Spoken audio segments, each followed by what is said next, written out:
everyone, this is Ronnie Cole with Coldwell Banker Residential Real Estate, also with RonColeHomes.com. I'm so excited today to bring you some real estate tips and market information that you can absolutely use to help you better reach your home goals. So I have a special renovation topic for you today. And you might ask, well, what's that topic, Ronnie? Glad you asked that question. Well, I'm here to briefly discuss how to choose the right paint color.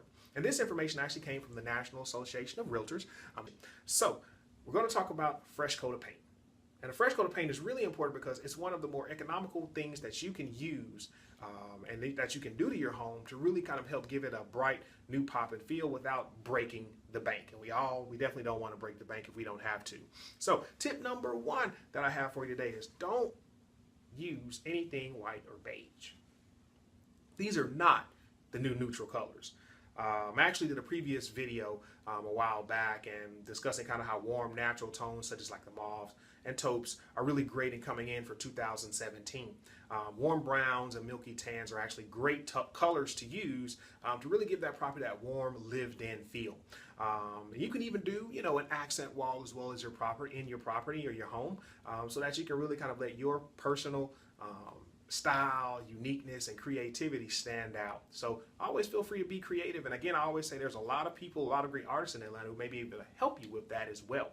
Tip number two, always take into account the flooring. Warm tones do look better with most hardwood floors. But as well, if you're looking to do like a carpet or a tile, you just kind of always want to make sure you're matching the colors, kind of playing off each other, where one may be a little lighter, one may be a little darker. So you always kind of want to just kind of take a look, and you can get some awesome help from that from your local painting and hardware store as well. Tip number three, brighten up your kitchens and your bathrooms. And again, not with a white or a light beige. You kind of want, we want to stick to warm, bright tones as well. We're going again with that warm taupe or that mauve color. And as well, I've also been seeing that some people have been using like an olive, sort of like a light, fresh olive green and a crispy, fresh sage green to really help out. So, just depending on your personal style and, how you want to design your home, that really kind of goes and comes into play.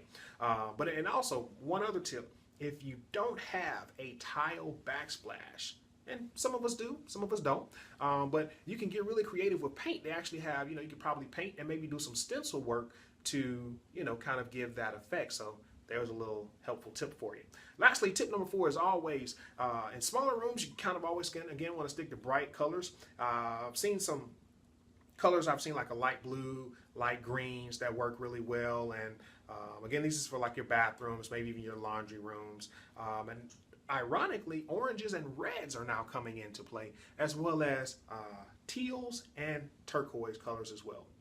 Finally, I want you to test a section of the paint out in your home, and don't test it and then paint over it with the regular color you had before, but test it, watch it in the day, and then also take a look at it at night, because lighting really kind of does play off of color. So what may look really great in the daytime, you may not like so much at nighttime. So that's huge and very smart to do on your part. Oh, and don't forget having a proper gloss.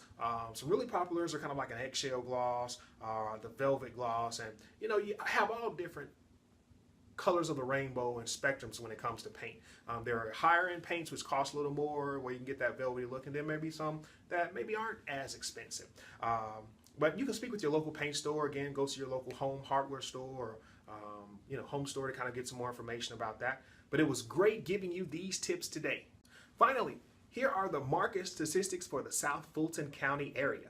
And overall, homes for sale in the South Fulton market were down to just 93 total sales in the month of January 2017, which is down from 100 homes which were sold back in January of 2016, and actually down 37.2% from 148 total sales in December of 2016. So you see, there are not a lot of homes on the market for sale right now. So if you've been thinking about selling, you might want to go ahead and try to get some information so you at least know where you stand. Now, the median sales price for the month of January 2017 was $139,000, which is up 17.8%. So that's just kind of like the median range, the number in the middle.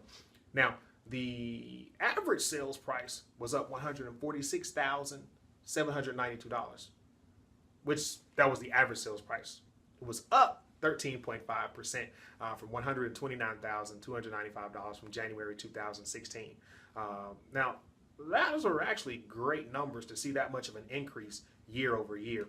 Now, the average sales price for January 2017 is actually at its highest levels since January 2016 and even 2015. Now, please note these numbers do take into account the zip codes of 30331, 30344, and 30349. So just kind of want you to know that. But if you want more specific information about your particular zip code or area, please feel free to contact me at roncolehomes.com on that information that's listed below. Now, lastly, average days on market is down to 60 days, which means if you were to sell your property, it should take about 60 days, average time frame for you to get it from the date you have listed it, get it on the market, and from the time that you actually have it sold. But I do want you to know several factors do come into play here. And that comes into, that's location, your age of your property, bedrooms and bathrooms, square footage, and if your property has had any renovation or updates. So those play heavily into those numbers, because a property that may be 4 bedrooms, 4 baths, built in 2016 may sell for, $289,000 versus a property that was built in 1957 and has 2 bedrooms and 1 bath, which may sell for $125,000. So the numbers do vary. So contact me for more detailed and market specific information. Lastly, if you have any questions, please feel free to contact me on my website, www.roncolehomes.com. Should be scrolling across the screen or somewhere on your screen where you can see it. But yeah, feel free to contact me there as well. I'm on Facebook, I'm on Instagram, I am on Twitter, I'm probably on a lot of other social media engines, Pinterest as well, a couple of others, but you can go to my website and kind of check out and follow me on my social media. As well, I'm also into a lot of positive thinking, having that positive mental attitude and motivation. So I try to give you some great quotes and things to help you kind of get through your days and your weeks. Lastly, I always wish you the best. Always remember, keep God first. You will always succeed in everything you do. Have a great day.